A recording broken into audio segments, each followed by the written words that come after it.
मुंबईतल्या 2 उमेदवारांची उमेदवारी रद्द करा अशी मागणी राष्ट्रीय स्वयंसेवक संघानं निवडणूक आयोगाकडे तक्रार स्वरूपात केली आहे। वॉर्ड क्रमांक 118 आणि 122 मधल्या उमेदवारांची तक्रार करण्यात आलेली आहे। देश जनहित पक्षाच्या वैशाली आणि प्रशांत यांची उमेदवारी रद्द करा, संघाचे पुरस्कृत उमेदवार म्हणून त्यांचा उल्लेख केल्यानं राष्ट्रीय स्वयंसेवक संघानं कारवाईची मागणी केलेली आहे। मतदारांची दिशाभूल केल्यानं कायदेशीर कारवाईची सुद्धा पत्राद्वारे मागणी करण्यात आलेली आहे।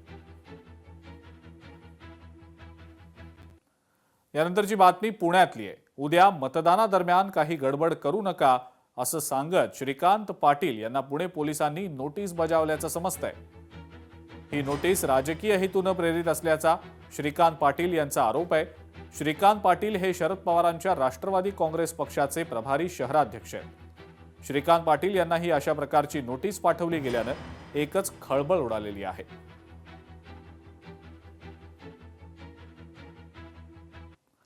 यानंतरची बातमी मालेगावमधली आहे।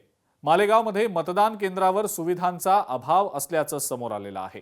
सलीमनगरमधल्या मतदान केंद्रावर वीज पुरवठा खंडित झाल्याचा प्रकार उघडकीला आलाय।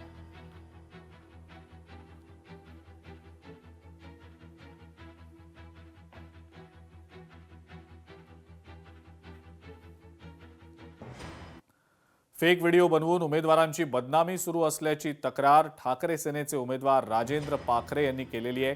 राजेंद्र पाखरे मुंबईतल्या प्रभाग क्रमांक 160 मधले उमेदवार आहेत। घाटकोपर पोलीस ठाण्यामध्ये त्यांनी आता आपली तक्रार दाखल केलेली आहे।